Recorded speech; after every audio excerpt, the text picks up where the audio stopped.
eventually pleaded guilty to the murder of Marshall University student Samantha Burns, who was 19 when she was kidnapped and killed. 2 weeks ago, the Q Center received another map from folks of the area. The convicted killer says that he and Brandon Basham buried their first victim, West Virginia College student Samantha Burns. In 2002, Brandon, a lifelong Kentucky resident, was serving the final years of a felony forgery conviction sentence at the Hopkins County Detention Center in Kentucky. In October of that year, Chadrick Evan Folks became Brandon's new cellmate. In early November, Chad was charged with an additional, and serious, state offense, first-degree abuse of a child aged 12 years or younger. On November 4, 2002, Brandon and Chad escaped the detention center together by scaling a wall in the recreation area and leaving the area on foot. By the evening of November 5, they reached the home of James Hawkins in nearby Hanson, Kentucky. Brandon approached the dwelling, knocked on the door, and asked to use the telephone. Brandon told James that his car had broken down and, after Brandon made 2 calls, James agreed to drive him to a nearby convenience store. When Brandon and James left the residence, Chad joined them and the 3 men left in James's truck. The 2 men then told James that their vehicle was disabled in Robards, Kentucky, and they asked for a ride. During the drive, Chad told James that the disabled vehicle was actually in Indiana and directed James to drive there. Chad later changed the directions again. By this point, Brandon was pointing a knife at James to keep him driving to their preferred destination. At some point, Chad took the wheel, drove the truck into a field, and ordered Brandon to tie James to a tree. Chad became dissatisfied with Brandon's speed in tying and eventually completed the job himself. They left James clothed in shorts, flip-flops, and a short-sleeved vest. 15 hours later, James freed himself and flagged a passing motorist. When interviewed by police officers later that day, James identified Brandon and Chad as the individuals who kidnapped him. After abandoning James, Chad and Brandon drove to Portage, Indiana, to visit one of Chad's former girlfriends, Tina Severance.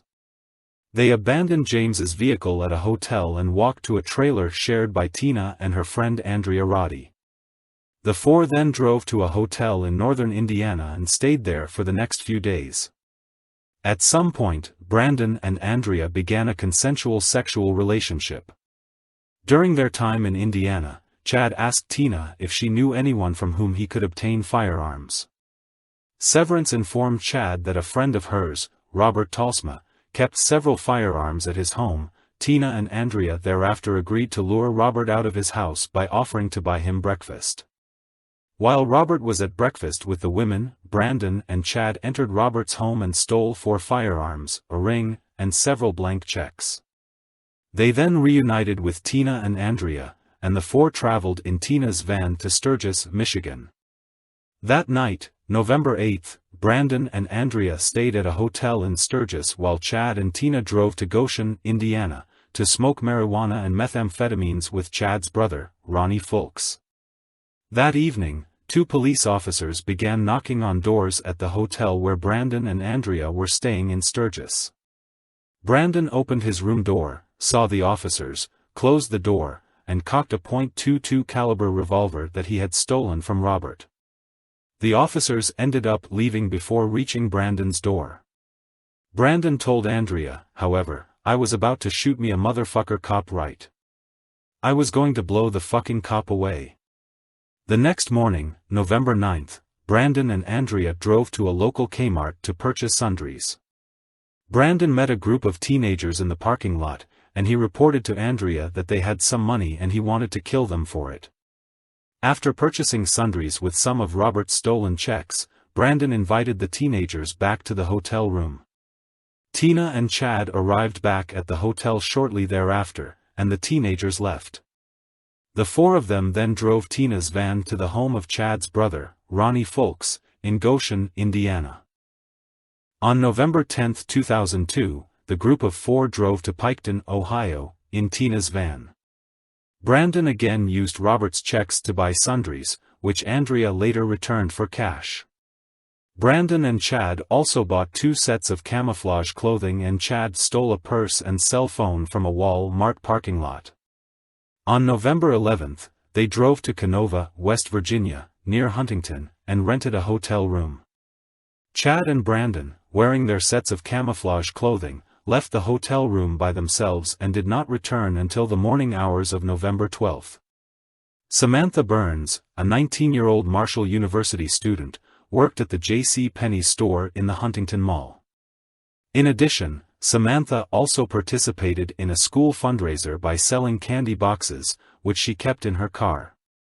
On November 11, Samantha met her aunt at Penney's to purchase clothing for one of Samantha's nieces. They parked in separate locations at the mall. At 9:46 p.m. that evening, Samantha called her mother to say she was staying at a friend's house that night. Samantha has never been seen since. During the early morning hours of November 12, 2002, a local fire department responded to a reported explosion and fire at a rural area 3 miles outside of Huntington. The responding firemen found a car later identified as belonging to Samantha burned out at a cemetery. Meanwhile, Chad and Brandon returned to the hotel carrying muddy clothing, and Chad indicated that they had stolen some money. Later that morning, the group of 4 checked out of the motel and drove to South Carolina, where Chad had lived for several years in the 1990s. Several facts emerged linking Brandon and Chad to Burns's disappearance. Andrea and Tina reported seeing mud, as well as one of Samantha's candy boxes, in the van. In addition, Brandon began wearing a heart-shaped ring around his neck that belonged to Samantha Burns. Brandon told the women that he had stolen the candy from a girl selling it and that he had stolen the ring from a car. Andrea also found Samantha's photo ID discarded with other items linking her to them. Moreover, it was later revealed that Chad used Samantha's ATM card twice on the evening of November 11 at local banks. The evening of November 12, the 4 of them arrived at a motel in Little River, South Carolina. The next day was a day of relative rest. Chad and Brandon stole several purses and wallets from unattended vehicles, went shopping, and then returned to the motel room to smoke marijuana, drink, and play cards. On November 14, the 4 moved to a motel in Myrtle Beach, South Carolina. Chad and Brandon left the women and drove to nearby Conway, South Carolina. Hoping to steal firearms, Chad and Brandon burglarized the Conway home of Sam Jordan. Carl Jordan, Sam's father, drove up to the home as Chad and Brandon were leaving. Chad attempted to ram Carl's car with Tina's van but stopped short. Brandon exited the house and fired a shot at a nearby greenhouse. Chad then fired a shot that shattered the back window of Carl's car. Carl fled the area, with Chad and Brandon in pursuit, still firing. At some point, Chad and Brandon ceased their chase, abandoned Tina's van, and stole a truck, which they drove to the Walmart in Conway. Upon arriving at the Walmart, Brandon approached a blue BMW sedan driven by 44-year-old Alice Donovan. Brandon entered the car and forced Alice to drive to the back of the parking lot, where Chad waited. There, Chad entered the driver's side of the car and drove away. At 4:03 p.m., Chad used Alice's ATM card to purchase gas from a service station in Charlotte, North Carolina. At 4:30 p.m., Alice called her daughter to say she was shopping and would be home late. Later that day, several men at the Bee Tree Farms Hunt Club in Winnebago, North Carolina, saw 2 men and a woman in a blue BMW drive to the end of a road by the lodge, turn around, and leave the area. Alice, like Samantha, was never seen again. Brandon and Chad returned to their Myrtle Beach motel later that day and told Tina and Andrea they had to leave town because Brandon shot at some police officers and Tina's van had been seized. Brandon and Chad took Alice's BMW and began driving to West Virginia, leaving Tina and Andrea behind in Myrtle Beach. Alice's ATM card was used in Little River, Myrtle Beach, and Raleigh, North Carolina. Meanwhile, Tina filed a false police report alleging that her van had been stolen. On November 15, 2002, Chad and Brandon arrived at the home of Beth McGuffin near Huntington, West Virginia. Beth, a childhood friend of Chad, agreed to let Chad and Brandon stay at her home. Chad introduced Brandon to her as Tommy Blake. Later on November 15, Chad and Brandon purchased crack cocaine to share. Brandon and Beth also began a sexual relationship and had sexual intercourse 3 times over the next several days. Brandon also gave Beth Samantha's heart-shaped ring. On November 16, the three watched a news story about the disappearance of Samantha Burns. When Beth remarked that Samantha was likely dead, Chad stated, "She is dead." At the same time, the Federal Bureau of Investigation, FBI, was investigating the kidnapping of James Hawkins, which it believed Brandon and Chad had committed after escaping from prison. The FBI learned that the two men might be in Myrtle Beach, South Carolina, and that Tina had reported her van stolen. On November 16, the FBI and local authorities interviewed Tina and learned that Brandon and Chad had left the area. The FBI also became aware of the disappearance of Alice Donovan and suspected that Chad and Brandon might be involved. On Sunday, November 17, Chad, Brandon, and Beth smoked marijuana before Chad and Brandon left Beth's house, telling her they were headed to Arizona. Instead, they stopped at the Ashland Mall in Ashland, Kentucky, about 20 minutes from Huntington. Sometime that evening, in a Wal-Mart parking lot, Brandon approached Deanna Francis's 15-year-old daughter as she entered the passenger side of their vehicle. Brandon pointed a gun into the teenager's side, attempted to enter the car, and asked for directions to Greenville, Kentucky. When Brandon realized Deanna's daughter was talking on her cell phone, he said, "Why bad, I didn't mean to scare you," and walked away. Deanna immediately called the police. Ashland police officer Matt Davis was approximately 4 blocks from the Ashland Mall when he heard the dispatch about the attempted carjacking. The officer drove to the mall, where he saw Brandon, who met the description of the suspected carjacker. The officer exited his patrol vehicle and approached Brandon. Brandon immediately began to flee. As the officer chased Brandon through the mall area, Brandon drew his weapon and fired a shot in the air. As the chase continued, Brandon drew his weapon a second time, turned, and fired at the officer, who fired 3 shots of his own in return. Brandon eventually made his way to a rail yard on the banks of the Ohio River where he hid. The officer radioed reinforcements, which surrounded the area. More than an hour later, at approximately 9 p.m., Brandon surrendered to police, identifying himself as Josh Rittman. Police recovered a knife, later identified as belonging to Alice Donovan, and a crack cocaine pipe on Brandon's person. Brandon's pistol was recovered from a rail car several days later. Chad returned to Beth's home that evening and watched a news report on Brandon's arrest. The morning of November 18, Chad left Beth's residence to drive Alice's BMW to his brother's house in Goshen, Indiana. Chad stopped at a rest area, where an Ohio State trooper, who had ascertained that the BMW was stolen, approached him. A high-speed chase then ensued at speeds in excess of 130 miles per hour. During this chase, Chad nearly struck another trooper before managing to evade capture. Chad eventually arrived at his brother's home in the early morning hours of November 20. Police officers were staking out Ronnie's home, however, and when Chad, his brother Ronnie, and Ronnie's girlfriend drove to a barn to hide the BMW, Chad was arrested. Chad's semen and the bodily fluids from an unidentified female were later found in the back seat of the BMW. Back in West Virginia, investigators determined that Josh Rittman was actually Brandon, and that he was a recent prison escapee. At 2 a.m. on November 19, Brandon was interviewed for the first time. Brandon first told investigators that he and Chad had escaped from prison and committed several crimes along the way. Later, he admitted that they had traveled to South Carolina and kidnapped a woman in Conway, South Carolina. Brandon, however, insisted that the woman was alive and with Chad. At 9:45 a.m. on November 19, investigators re-interviewed Brandon.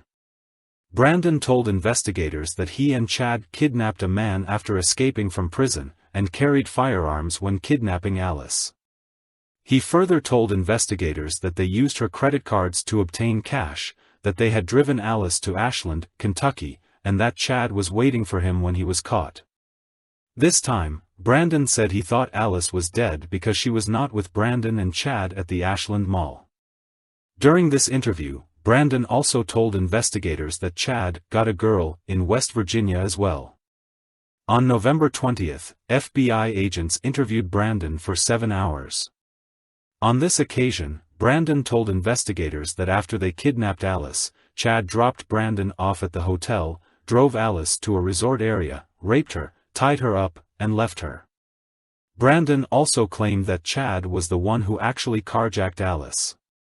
Brandon also clarified that when he said Chad got a girl in West Virginia, that he meant they had stolen a girl's credit cards, not that they had kidnapped anyone else. At this point, investigators believed Alice may have been still alive. Brandon drew a map of the places Chad and him had been with Alice.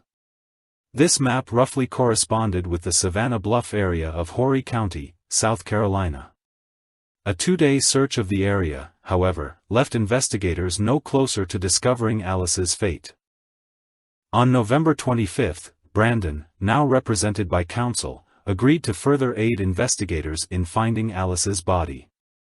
He drew a map, mentioned passing through a cemetery, and informed investigators that Alice's body was left covered but unburied in the woods. Brandon was unable to identify any specific landmarks to aid investigators. On November 26, through counsel, Brandon informed investigators that Samantha Burns was dead and that he and Chad had rolled her body down an embankment and into the Guyandotte River near Huntington. 2 days later, on November 28, FBI and state investigators organized a search team to search Brunswick County, North Carolina, for Alice's body. Brandon, now represented by Cameron B. Littlejohn, Jr. and William H. Monckton, 6, accompanied the agents. During the ride, Brandon saw a deer and said, "I never could kill a deer and here I have," but was cut off before finishing his sentence. Later that day, Brandon told the investigators that he and Chad had driven past a park, taken Alice's body out of the car, dragged it into the woods, and covered it.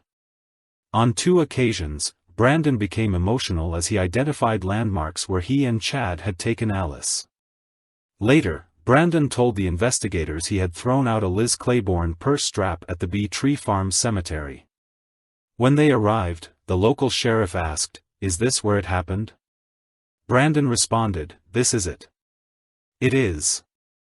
The cemetery was searched to no avail. Starting in late November 2002, while in jail awaiting trial, Brandon began writing letters to Beth, telling her his real name, claiming that he loved her, that he had not hurt that girl from South Carolina, and that Chad was responsible for their crime spree. On this last point, Brandon wrote that Chad lied to me and told me he had all kinds of money, and a new car, and all of this stuff just waiting on him, and all he needed me to do was to show him the way away from the jail because I was raised in that area. Brandon was not entirely forthright with Beth, however, as he also wrote that Samantha's ring, which he had given to Beth, was not stolen or anything like that. Brandon also confided that he did a lot of bad shit with Chad. On December 24, 2002, Brandon called a former middle school teacher in Madisonville, Kentucky, Clifford J. When Jay asked whether Brandon had killed Alice Donovan, Brandon replied, "Yes, sir. We killed them." Jay was surprised by the use of the term, them, because he had only heard about the Alice Donovan killing.